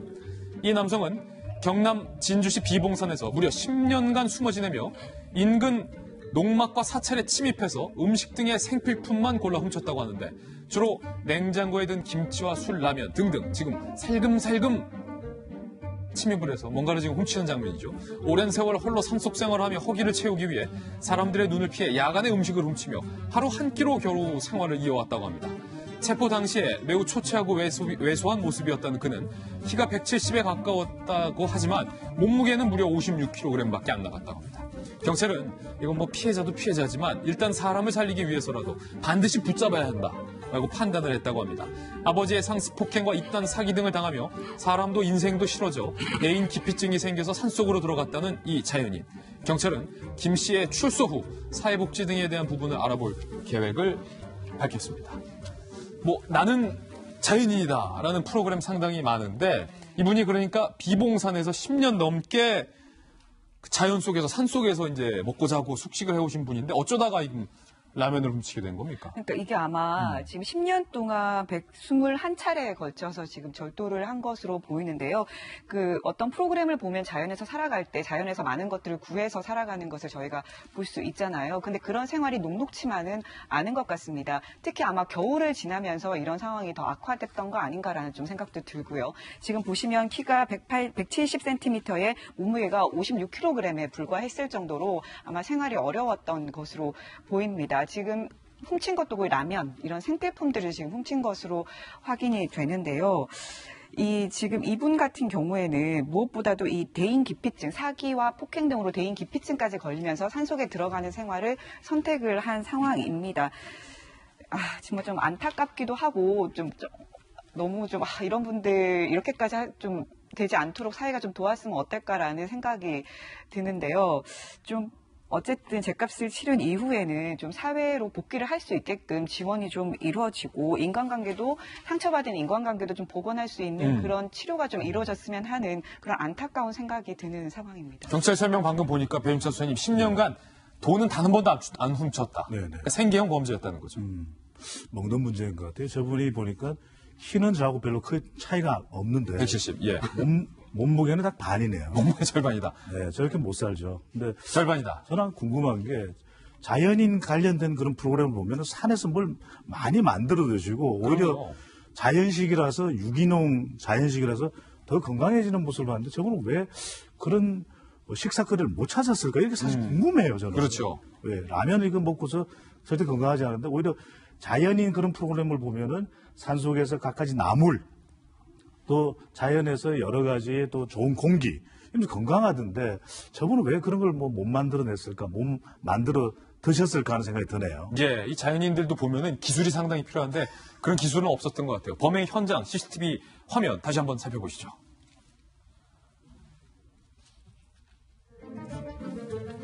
자, 지금 몰래 사찰 같아요. 사찰의 문을 따고 들어와서 주변에 있는 거. 지금 사실 뭐 발소리도 내지 않기 위해서 살금살금 걸어오는 모습을 볼 수 있고 불상 뒤에 혹은 뭐 먹을 것이 있나를 보고 있는데 김광산 변호사님, 사실은 10년간 산속에서 움막을 짓고 살다가 라면 절도죄로 붙잡힌 건데 경찰이 일단 이분 좀 살리기 위해서라도 붙잡아야 됐다. 여기서는 또 경찰이 잘 잡았네요. 네, 일단 뭐 대인 기피증까지 있었다고 그래요. 그래서 본인 자체가 이제 비봉산에서 진주에 있는 비봉산에 움막을 짓고 살았는데 주로 이제 사찰 아니면 이제 그 농막이라고 해서 있죠. 논밭두렁이 있던 그런 막을 쳐놓은 그런 데 가서 절도를 했는데 돈을 하나도 훔치지 않고 주로 뭐 라면 먹을 거고 그 다음에 또 뭐 생필품 중에 휴지 이제 그런 걸 훔쳤다고 하는데 휴지도 훔치고 네, 예. 하루에 한 끼밖에 먹지 않았다고 그래요. 그런데 사실 잡기가 굉장히 어려웠던 이유 중에 하나가 이 사람이 10년 전에 이미 주민등록이 말소가 됐고요. 근데 CCTV도 저렇게 확인을 했는데 근데 대부분이 야간이라서 특정하기가 어려웠답니다. 그래서 한 달 동안이나 잠복을 했다고 그래요. 아, 잠복을? 네, 경찰이? 그런데 예. 보니까 잡긴 해야겠는데 너무 이게 그 CCTV로 동선이 확인이 안 되니까 동선을 연구했고 그다음에 주로 출몰 시간이 야간이니까 이제 그 시간까지 다 잡아서 잠복근무를 한 달 정도 했다가 겨우 잡았다고 그래요. 그런데 아마 제가 볼 때는 이게 전형적인 생계형 범죄이기 때문에 예. 아주 큰 처벌은 받지 않을 걸로 보입니다. 그렇지만, 경미한 처벌 정도. 그렇죠. 그런데 이제 구속이 돼서 설사 뭐 형을 살고 나온다 할지라도 그 이후에 과연 똑같은 생활을 할 수는 없는 거잖아요. 그러면 사회복지시설이랄지 아니면 이제 주민등록 같은 경우에 말소가 됐는데 이게 복귀가 돼서 기초생활수급자랄지 그런 지원을 받아서 좀 뭐 굉장히 어렵지만 저런 생활을 하지 않고 좀 살았으면 좋겠다 이런 바람이 있네요. 예, 이번에 두 번째 하풀 주인공을 만나보겠습니다. 전국 450곳에 대자보를 붙였던 전대협. 신동아에서 이를 기획하고 작성한 전대협 활동가 미스터 Q 씨를 익명이죠. 단독으로 인터뷰를 했습니다. 기승전 김정은인 문재인 정부에 질려서 이런 대자보를 택했다. 그는 이렇게 인터뷰했습니다. 회원 대부분은 대학생, 대학원생, 직장인이고 기대를 갖고 정부 정책을 지켜보다가 더는 안 되겠다 싶어서 모인 단체다. 이렇게 밝혔어요. 더불어서 반민주, 반자유 정책을 풍자했다고 해서 CCTV를 확인하고 지문 감식을 통해서 대자보를 붙인 게시자를 색출하고 있는 상황을 두고 왕을 비판한 경문을 붙였다고 의금부가 바빠진 건가? 라는 따끔한 일침을 가하기도 했습니다. 수십 년간 표현의 자유라고 하면서 정권을 흔들던 사람들이 풍자한다고 곧바로 수사를 하는 것에서는 적합하지 않다라는 의견을 밝혔고 불법 민간인 사찰을 즉각 중단하라고 주장을 하기도 했습니다. 한편 김정은 답방을 환영하고 야당이 원내대표 사무실을 불법 점거했던 또 다른 대학생 단체 대진연 대학생 진보연합이 전원 석방되면서 야권에서는 친문 무죄, 반문 유죄라며 비판에 나섰습니다. 이런 상황에서 문재인 대통령은 김정은의 오지랖 넓은 중재자에 대한 발언에도 아무런 언급을 하지 않은 채 그의 요구대로 중재자 표현을 빼고 한반도 운명의 주인 역할을 하겠다면서 남북 정상회담을 추진하겠다고 밝혔습니다. 이런 말이 나왔네요. 박 전 대변인. 친문 무죄, 반문 유죄. 그러니까 대학생 단체들을 대하는 경찰의 수사 온도가 좀 차이가 난다 이런 거죠? 지금 얘기하고 있는 지금 대자보건에 대해서도 오래전에 이제 4월 초쯤 얘기가 됐었는데, 당시만 해도 무슨 그 국가 원수에 대한 뭐 명예 문제니 혹은 뭐 다른 그 범죄까지도 얘기를 하고 있었는데, 이제 와서 이제 경찰은 그건 아니고 이제 모욕죄 뭐 이런 거 등등으로도 수사를 할 개연성이 있다. 그리고 지금 제가 볼 때는 뭐 내사를 이미 시작한 것 같은데, 그리고 어제 저희가 소개해드린 대로 관련된 사람들이 이제 뒷조사까지도 하고 있는 것 같아요. 그럼에도 불구하고 지난주에 국회의원 회관을 무단 점검했던 대학생들에 대한 그 2명의 학생들에 대해서 이제 구속영장도 청구를 했습니다만 다 기각이 되고, 그다음에 추후 조사도 없고, 이런 거 보니까 신문이면 그냥 무죄가 되는 거고, 반문이면 저렇게 이상하게 탄압받는다는 인상을 받는 것처럼 조사를 받고 죄목을 씌우는구나, 이런 인상이 들어서 아마 오늘 친문 무죄, 반문 유죄, 이런 그 신조어가 나온 것 같습니다. 예. 저 대학생들이 친문이냐? 일단 저는 그거 동의하기가 어려워요. 나경원 의원의 의원실을 이제 찾아가서 항의하고 사퇴하라고 이렇게 뭐 농성을 했었던 것 같은데, 그렇다고 친문이겠습니까? 그래서 그건 뭐 적절치 않은 비유인 것 같고요. 경찰은 경찰의 할 일을 하는 것 같습니다. 그래서 그 의원실을 점거했던 대학생들도 체포해서 조사했고요. 관련해서 구속영장을 청구했습니다. 그것까지는 경찰의 역할이고요. 그와 관련해서 법원의 판단이 있었습니다. 법원의 판단은 뭐 학생들이고 또 도주할 우려가 없고 이전 같은 범죄가 없고, 이렇게 돼서 이제 그 불구속 조사 기소하고 재판 받으면 된다, 이렇게 한 거니까 이 부분과 관련해서 재판을 통해서 아마 유무죄가 가려질 거고요. 벌금이든 뭐든 그럼 형이 내려질 겁니다. 그러니까 그거 오버하면 안 됩니다. 그리고 또 하나, 대자보를 붙였던 사람들과 관련해서도 뭐 경찰이 어떤 죄가 있는지 없는지 확인할 수는 있다고 생각을 합니다. 그래서 그 부분과 관련해서 경찰의 내사와 조사가 끝나고 나면 조치가 있겠죠. 그런데 박용진에게 물었다. 박용진, 넌 정치인인데 어떻게 할래? 예. 반문도 오고 친문도 오고 온다 그러면 넌 어떻게 할래?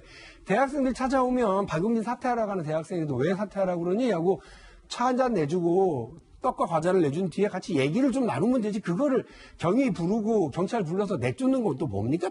국회의원이. 예, 과하다. 첫 번째. 두 번째로 대자보 붙이고 이렇게 하는 것과 관련해서도 저는 어제도 이미 말씀드렸습니다만, 이미 이른바 진보 진영에서도 쥐 그려놓고 이명박 대통령 뭐 비판하고 모욕하고 했었던 행위를 하면서도 그거를 경찰이 내사하고 잡아가려고 그러니까는 그 부분과 관련해서 표현의 자유 얘기하고 그랬었던 적이 있거든요. 저는 반대합니다. 그러니까 그런 표현의 자유를 건드는 그런 행위들은 반대합니다. 예, 예. 세 번째 하풀 주인공도 한번 만나보겠습니다. 세 번째 하풀 주인공입니다.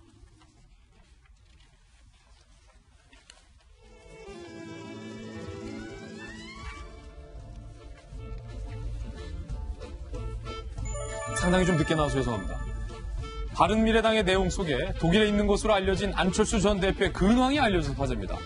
지난 12일 오스트리아에서 열린 마라톤 대회 완주 메달을 목에 건 채 정말로 해맑게 환하게 웃고 있는 안철수 전 대표의 사진을 한 네티즌이 게재를 한 건데, 안 전 대표가 참가한 이 비엔나 시티 마라톤 대회는 3개월가량 집중적으로 연습해야 완주할 수 있는 코스로 1시간 56분 33초의 기록으로 결승선을 통과했다고 합니다. 와, 이거 안 전 대표가 제가 알기로는 50대 후반인데 상당히 좀 마라톤으로 단련된 체력이 좋은 것 같아요. 지난해 6월 서울시장 후보로 나왔을 때도 달리기를 하면서 시민들과 교류했었는데요. 그 모습 잠시 보실까요? 책 읽고 공부만 하는 사람인 줄 아는데 저는 몸으로 때우는 것도 잘합니다. 예, 3km 뛰어오셨는데 숨이 하나도 안 차십니다. 뭐 매일 6km씩 뛰니까요. 안 전 대표는 현재 독일 위넨에서 연구 활동을 하며 유럽 주요 국가들의 정책 설계자들과 교류를 하고 있다는데, 오는 9월쯤 귀국할 예정으로 알려져 있지만 당내 일각에서는 내년 총선 준비를 위해 조기 귀국해서 당무에 복귀해야 하는 것 아니냐라는 요구가 제기되고 있는 상황입니다. 반면 사퇴 압박을 받고 있는 손학규 대표는 추석까지의 지지율을 내걸며 강력한 배수진을 쳤는데요. 직접 들어보시죠. 추석 때까지는 제3지대 그림이 그려질 것으로 생각합니다. 이를 위한 바른미래당의 모습과 역할이 그때까지는 구체화될 것입니다. 당의 지지율이 10%에도 미치지 못하면 저는 그만두겠습니다. 어제 내용이 깊어지고 있는 이 바른미래당 이야기를 하면서 아니 도대체 안철수 전 대표는 어디서 지금 뭐 하고 있는 거냐라고 물었는데 궁금했는데 마라톤을 뛰고 계셨군요. 네, 그렇습니다. 저 마라톤 아까 말씀하신 것처럼 3개월을 집중 훈련해야 뛸 수 있는 코스거든요. 그런 걸 보면 아마 이 독일에서 운동도 열심히 하고 그렇게 지내는 것 같습니다. 이 안철수 전 대표 같은 경우에는 지금 부인과 함께 독일에 있고요. 이날도 이 오스트리아에서 열리는 하프 마라톤 대회에 부인과 함께 참석을 했는데요.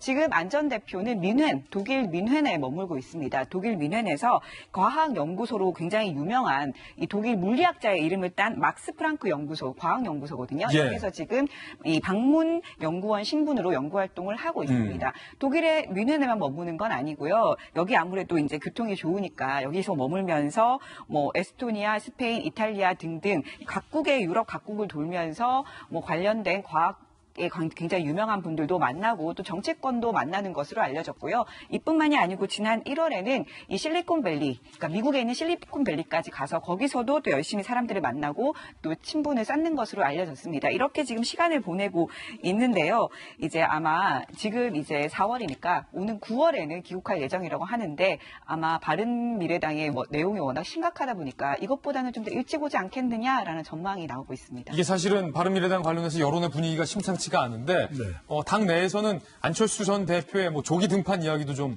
나오고 있고 특히 이제 손학규 대표가 지지율 2자리 회복을 내걸었는데 이게 과연 쉬운 일이냐 어려울 것이다라는 우려도 나오고 있고요. 안철수 전 대표가 독일에 있는 게 무슨 문제겠습니까? 마라톤 하는 게 무슨 문제겠습니까? 상당히 건강해 보이는데 몸에 바이러스가 없기 때문일까요? 네. 전혀 문제가 안 된다. 근데 지금 중요한 것은 당이 위기라는 것이거든요.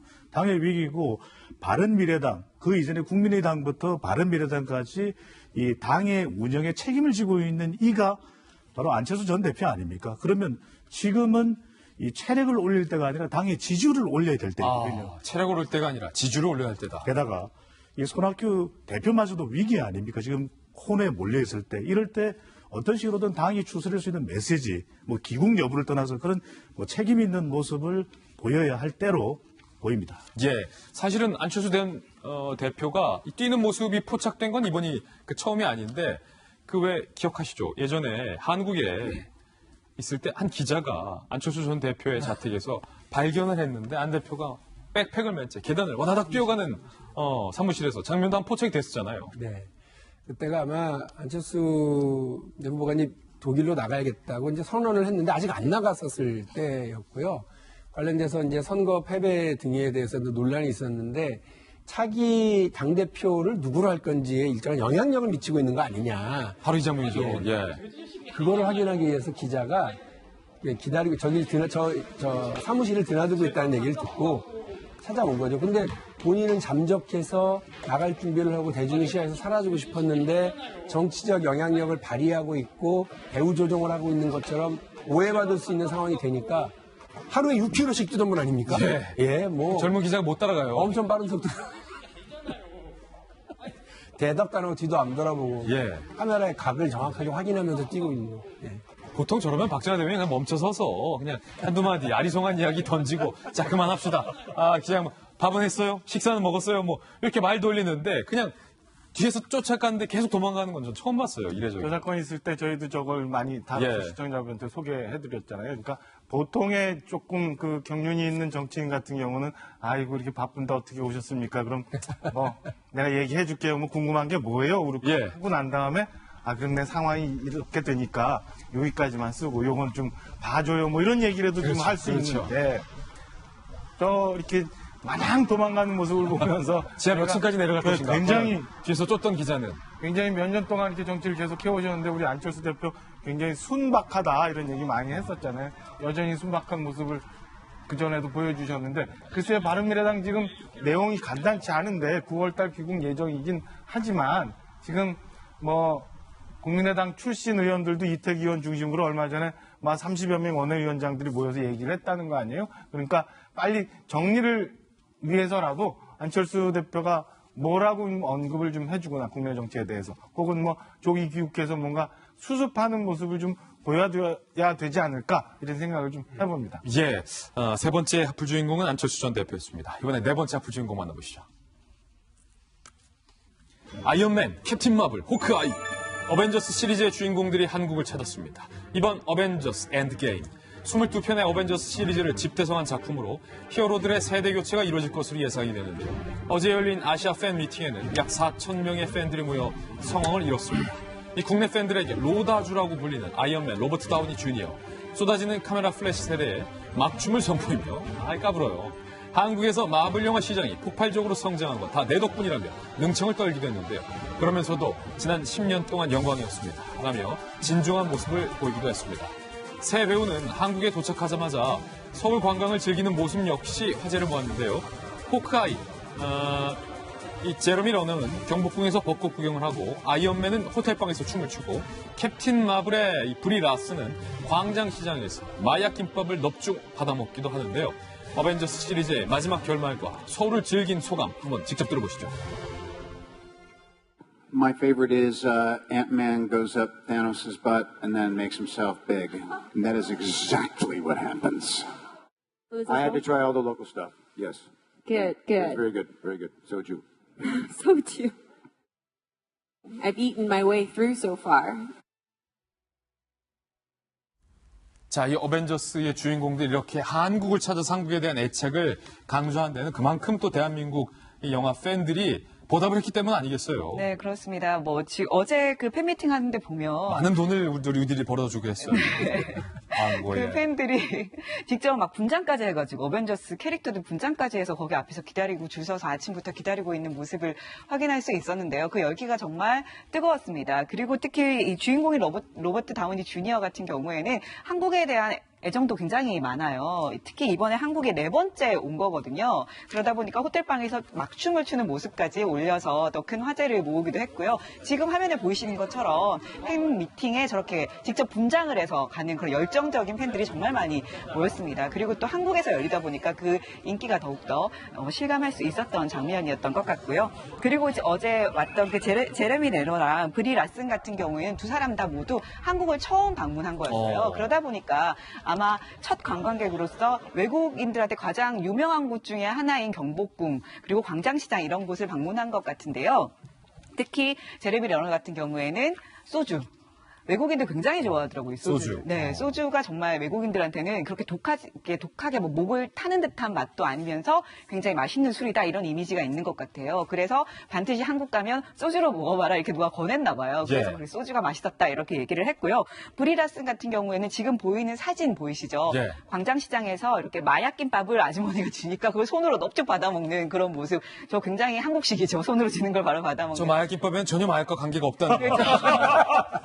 그 마약을 안 먹어봤지만 굉장히 맛있죠. 그래서 그걸 넙죽 받아먹는 모습을 저렇게 사진으로 올렸는데요. 그만큼 이 관광객으로서 한국을 즐기는 모습을 확인할 수 있었습니다. 이 거듭 말씀드리지만 우리나라 대한민국 팬들이 정말 많은 돈을 벌게 해주었기 때문에 사실은 이렇게 보답하는 거죠. 감사한 거죠. 그럼요. 근데 한편에서 좀 뿌듯한 것도 있어요. 지금 저렇게 와서 많은 분들이 모였고 그다음에 우리나라 음식도 많이 구경하고 뭐 이랬지만은 어제 우리가 뉴욕에서 봤던 BTS의 그 열기와 규모에 비하면 아무것도 아니구나 라는 생각이 어벤져스 다 와도 어느 한편에 이렇게 뿌듯한 마음이 딱 드는 아침입니다. 어벤져스 그 뭐 10명 다 와도 BTS 안 된다라는 거죠. 자, 기승전 BTS야 우린 요즘. 다섯 번째 하풀 주인공도 바로 만나보겠습니다. 자, 주요 조간신문 1면 기사 그리고 경제면 1면을 차지한 이슈입니다. 자금난을 버티지 못한 금호 아시아나 그룹이 결국 아시아나 항공과 그 자회사인 에어서울, 에어부산 항공 3사를 통으로 매각하기로 결정을 했습니다. 금호그룹의 벼랑 끝 아시아나 매각 결정은 사실 여러 차례 예견돼 왔다는 게 전문가들의 이야기입니다. 지난해 7월에 아시아나가 기내식 업체를 바꾸는 과정에서 새 업체가 제대로 준비가 되지 않아서 빚어진 기내식 대란과 또 2006년에 대우건설, 2008년 대한통운을 인수하는 무리한 어떤 사세 확장도 위기를 불렀다라는 분석입니다. 결국 지난달 회계법인에서 감사 의견에 한정을 부여해 주식 거래가 일시 정지되는 등 시장의 신뢰를 잃어서 채권단의 경영 정상화에 필요한 5천억 원을 요청했지만 거절당한 상황. 부채 상환 일정에 쫓기던 금호그룹이 알짜 기업이었던 정말로 아시아나항공을 부랴부랴 시장에 이번에 내놓게 된 겁니다. 그러면서 에어서울과 에어부산도 함께 내놓은 거죠. 아시아나의 새 주인으로 SK, 한화, CJ, 롯데, 애경 등등이 거론되는 와중에 과연 누가 빚만 7조 원에 올해 갚을 돈 1조대인 아시아나의 새 주인이 될지에 이목이 쏠리고 있는 상황입니다. 김진 기자가 지금 쭉 금호 아시아나그룹이 왜 어쩌다 이렇게 됐느냐를 설명을 하셨는데 이게 여기에 좀 숨어있는 가장 안 좋은 게 뭐냐면 우리나라 재벌 대기업들이 가지고 있는 최대 리스크, 바로 오너 리스크가 이번에 정확하게 드러났다라고 하는 점입니다. 특히나 대우건설을 이렇게 인수하면서요. 새우가 고래를 집어먹었다라고 하는 얘기가 나올 정도로 무리한 인수 확장이었습니다. 이렇게 해서 처음에 공중분해가 됐는데 다시 저 그룹을 재건하는 과정에서 어떤 일을 했느냐면 또다시 계열사를 통해서 그 자금을 모았거든요. 근데 금호타이어를 꼭 인수하고 싶었던 거예요. 근데 금호타이어 그 당시에 대주주가 누구였느냐면 산업은행입니다. 지금도 큰 역할을 하고 있죠. 산업은행이 박상구 회장의 경영 능력 못 믿겠다. 자금 능력도 못 믿겠다. 그러니까 3천억 동원 능력을 보여라 그랬더니 느닷없이 아시아나 항공의 기내식을 잘 대고 있었던 계열사, 그 하청업체에다가 니네가 3천억 투자해 그랬던 거죠.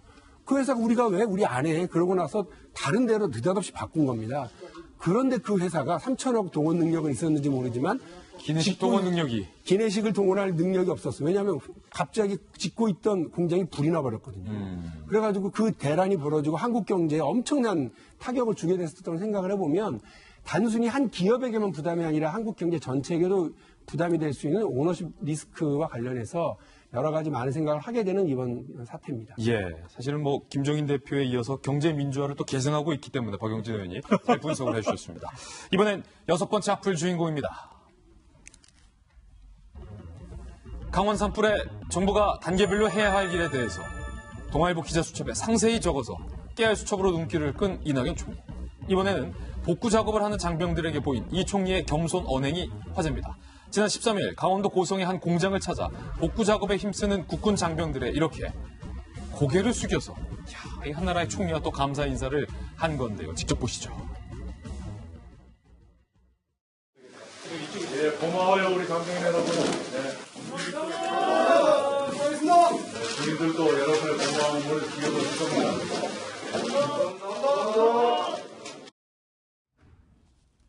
총리께서 90도로 이제 인사를 하자 우리 장병 감사합니다.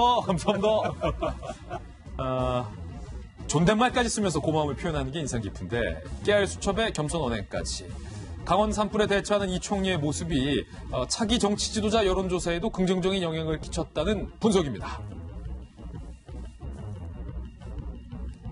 자, 다자 대결 구도에서 처음으로 20% 선을 돌파한 거죠. 25.8%를 보인 황교안 당대표와의 격차도 3.5%포인트로 좁혀졌습니다. 또 다른 여론조사 결과에서 이낙연 총리가 앞선 결과도 현재 나와 있는 상황이에요. 그러니까 황교안 한국당 당대표와 이낙연 국무총리가 엎치락 뒤치락 하면서 서로 양자 대결로 지금 약간 집중이 되는 분위기를 보이고 있습니다. 그리고 21대 총선이 1년 앞으로 다가온 시점에서 정치 1번지 종로에 이낙연 총리와 황교안 당대표가 둘이 맞붙을 거란 예측까지 나오고 있으면서 초미의 관심사로 떠오르고 있는데 여론조사 결과 한번 분석을 좀 해주시죠, 소장님. 네, 20%대 지지율이 나왔다라는 것이 대선 후보로서 이제 존재감이 뚜렷해진 거예요. 한 10% 정도만 되더라도 앞날이 어떻게 될지 우리가 장담할 수 없는데 두 전현직 총리가 20%가 됐다라는 것은 이제 자기 대선 후보로서 존재감이 분명해졌다. 그러네, 두 분 다 네. 전현직 총리네요. 그리고 또 종로에서 출마하게 되는 경우에 양자 대결 우리가 보고 있습니다만은 종로에서 출마하게 될 경우에는 이건 대선 전초전이 되는 것이거든요. 그렇죠. 종로라는 곳이 역대 대통령도 거쳐갔던 자리이니만큼 이곳에서 출마하게 되는 순간 대선 후보로서의 존재감이 바로 부각이 되는 곳이기도 한데 갓낙연, 갓총리 이런 이야기가 나오는데 갓총리. 이 총리가 인기를 모으는 이유는 바로 이 인지도, 높은 인지도와 국정수행 경험이 있거든요. 예. 그러다 보니까 이것이 또 호감도로 연결이 됩니다. 그래서 이른바 총총효과. 총총효과? 네. 그건 뭡니까? 총총이 이렇게 대중들의 눈 속으로 들어오는 거죠. 제가 개발한 겁니다. 총총효과. 네. 자칫 잘못하면 여기서 좀 더 존재감을 더 굳건하게 견고하게 조직까지 포함해서 다지지 못하면 과거의 고건 전 총리처럼 총총이 또 사라지게 돼요. 예. 그래서 이 총총 효과를 얼마만큼 유지할 수 있느냐 중요합니다. 예. 이낙연 총리의 장점을 제가 두 가지 꼽으라고 하면 일단 목소리. 근데 이 목소리가 일반적인 목소리랑 틀려요. 굉장히 저음이면서 나긋나긋한데 절대 화를 내는 목소리가 아니거든요. 네. 그래서 만약에 뭐 우리 청문회 그 상임위원회에서 같은데 얘기하고 국회에서 의원들 질문에 대답할 때도 보면 이게 화를 내지 않습니다. 그리고 화를 낸 사람이 지는 거죠. 그래서 그런 부분 굉장히 장점이 있고 이제 두 번째는 겸손이에요. 목소리와 겸손. 그렇죠. 우리가 지금 산불 났는데 정치인들 많이 달려가죠. 재난 현장 정치인들 달려가는데 대부분이 가서 사진 찍고 쇼를 하기 위해서 달려가는데 이낙연 총리는 가서 직접적으로 어떤 실무 증인을 챙기는 거죠. 이번에도 보니까 농민들이 제일 중요한 것이 벽시다. 그걸 본인은 알고 있는 거예요. 지금 아마 제가 알기로는 아마 영광 출신, 전남 영광 출신을 알고 있는데, 거기에 농촌 아닙니까? 벽시. 그렇죠. 네. 그래서 산불 진화 작업을 하고 있는데도 불구하고 아직 불이 꺼지지도 않았는데, 벽시 좀 어떻게 해서 농민들이 근심 없게 해달라 이런 지시를 했다는 거예요. 그래서 본인 자체가 정치 쇼맨십으로 하는 그런 현장 시찰이 아니고 몸으로 하고 겸손하고 그렇기 때문에 이런 부분에 있어서 굉장히 높은 점수를 받는 걸로 보입니다. 예. 저희는 60초 광고 후에 오늘 힐링 뉴스로 돌아오겠습니다. 잠시 후 저와 함께 힐링하시죠. 네. 이혜인 수녀가 오늘 세월호 5주기를 맞아서 추모시를 공개를 했습니다. 오늘 힐링 뉴스 이혜인 수녀의 추모시입니다. 이혜인 수녀 이렇게 시를 썼는데 그중에서 일부분을 읽어드리겠습니다. 남을 탓하지만 말고 핑계를 대지 말고 눈물 속에 절절히 참회하며 마침내는 파도처럼 일어서는 희망이 되라고. 흰옷 입은 부활의 천사로 그리고 한 줄기 바람으로 가까이 와서 우리를 다시 흔들어 깨워주세요. 넋두리가 되어버린 이 부족한 추모글도 용서하세요. 사랑합니다. 이제와 영원히. 이혜인 수녀는 우리가 하고 싶은 말은 오늘도 변함없이 사랑한다는 것, 미안하다는 것, 잊지 않겠다는 것이라고 말했습니다. 다시는 이 땅에 세월호 참사와 같은 비극이 일어나지 않았으면 한다고 밝혔습니다. 오늘 힐링 뉴스는 이혜인 수녀의 추모시로 가름하겠습니다. 네, 저희는 내일 아침에 더욱더 풍성한 소식 들고 여러분께 인사드리겠습니다. 오늘 하루는 분명 어제보다 나을 겁니다. 좋은 하루 되십시오. 고맙습니다.